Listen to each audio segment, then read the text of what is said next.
Secretary Rubio, my dear friend Marco, it's great to welcome you in Jerusalem with your delegation. It's great to welcome you in Jerusalem as Secretary of State of the United States. I have to say that this visit comes in the wake of a historic visit to Washington. I've said, and I'm going to repeat it again, because it's so true. President Trump is the greatest friend that Israel has ever had in the White House. And the visit in Washington reflected that in every way, and your visit here reflects it in every way. Throughout your political career, you've been a great supporter of Israel and a great champion of the U.S.-Israel alliance. I have no doubt that your unwavering support will continue during your tenure as Secretary of State. And I also have no doubt that you'll be a voice of clarity and courage on the world stage for the values that we in Israel, you in America hold dear, the values of freedom for all those who cherish liberty. You're already doing that, and I want to tell you that it's heard loud and clear here and everywhere else. Today, Secretary Rubio and I had a very productive discussion with our staffs on a number of issues. None of them are more important than Iran. Israel and America stand shoulder to shoulder in countering the threat of Iran. We agreed that the Ayatollahs must not have nuclear weapons. And we also agreed that Iran's aggression in the region has to be rolled back.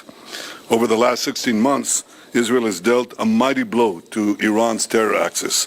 Under the strong leadership of President Trump and with your unflinching support, I have no doubt that we can and will finish the job. We also spoke a great deal about Gaza.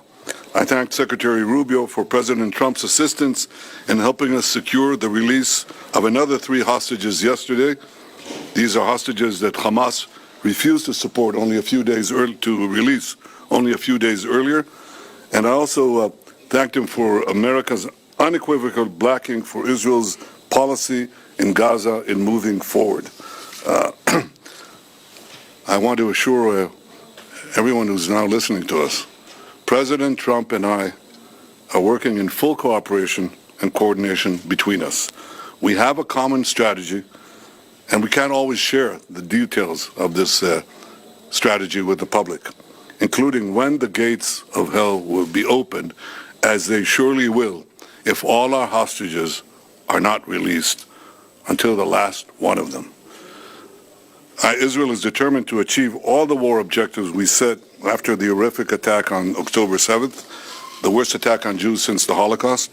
We will eliminate Hamas's military capability and its political rule in Gaza. We will bring all our hostages home, and we will ensure that Gaza never again poses a threat to Israel. The unequivocal support of the United States on Gaza will help us achieve these objectives faster and set us on a path for a different future.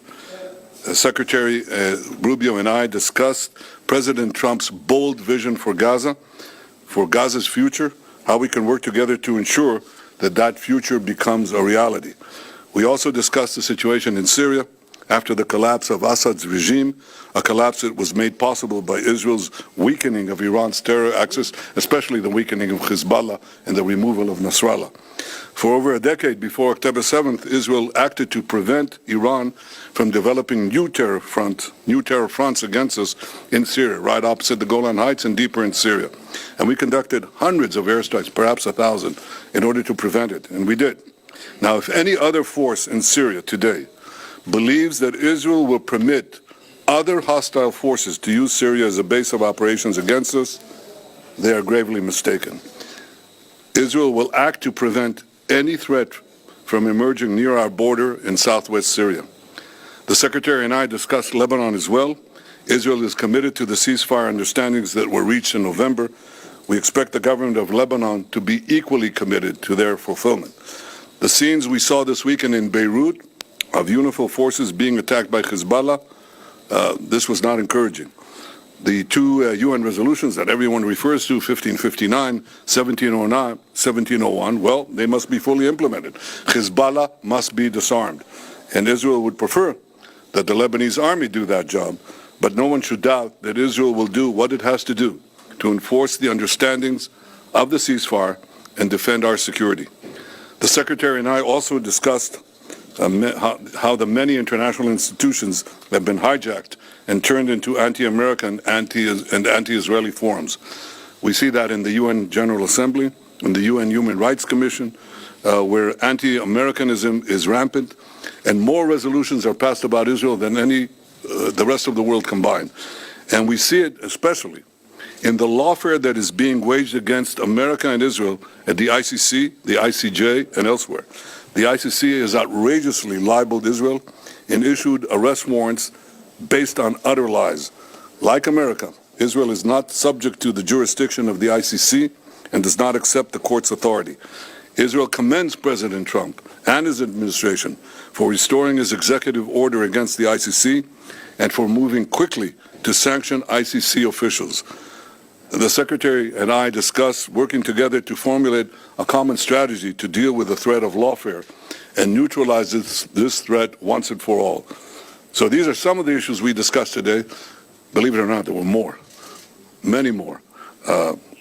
We can say that the Middle East today has many opportunities, many challenges, and we think we can realize the opportunities and also meet the challenges. And I have no doubt that working together, America and Israel will overcome the challenges and seize the opportunities. I have to say that I'm absolutely confident that under President Trump's leadership and working together with you, Secretary Marco, the best days of our alliance are still yet to come. Welcome to Jerusalem. Welcome, my friend. Thank you. Thank you, Mr. Prime Minister. It is an honor to be back here. I've been here many times before as an American visiting and then as a member of the United States Senate, but now for the first time as the Secretary of State of the United States, and it's an honor to be here. And it's an honor to serve in this role on behalf of President Donald Trump, who, as you've accurately stated, Mr. Prime Minister, is a tremendous friend of Israel. There's been no stronger ally for Israel in the White House than President Trump. He's also a man that speaks clearly and unambiguously and makes clear his views on issues. The first he's made clear is, and as you've pointed out, and the hostages need to come home, they need to be released, and you work in very close coordination with him. He's working in very close coordination, but with the Prime Minister and his government in ensuring that that happens. That must happen. It's not optional. And would add that that's a goal we share in common, and that is something we work on very closely together. The President's also been very bold about his view of what the future for Gaza should be. Not the same tired ideas of the past, but something that's bold and something that frankly took courage and vision in order to outline. And it may have shocked and surprised many, but what cannot continue is the same cycle where we repeat over and over again and wind up in the exact same place. Related to that, the President's been very clear. Hamas cannot continue as a military or government force. And frankly, as long as it stands as a force that can govern or as a force that can administer or as a force that can threaten by use of violence, peace becomes impossible. They must be eliminated. It must be eradicated. On the broader issues that we discussed as well is the questions in Syria. And while the fall of Assad is certainly promising and important, if Syria replacing one destabilizing force for another is not a positive development. And that is something that we will watch very carefully as we seek to craft our own strategy with regards to how to approach the events in Syria. In the case of Lebanon, our goals are aligned and the same. A strong Lebanese state that can take on and disarm Hezbollah. The common theme in all of these challenges is Iran. It is the single greatest source of instability in the region. Behind every terrorist group, behind every act of violence, behind every destabilizing activity, behind everything that threatens peace and stability for the millions of people who call this region home, is Iran. And by Iran, I mean the Ayatollahs. By Iran, I mean its regime. A regime who, by the way, its people don't support. The people of Iran are victims of that regime.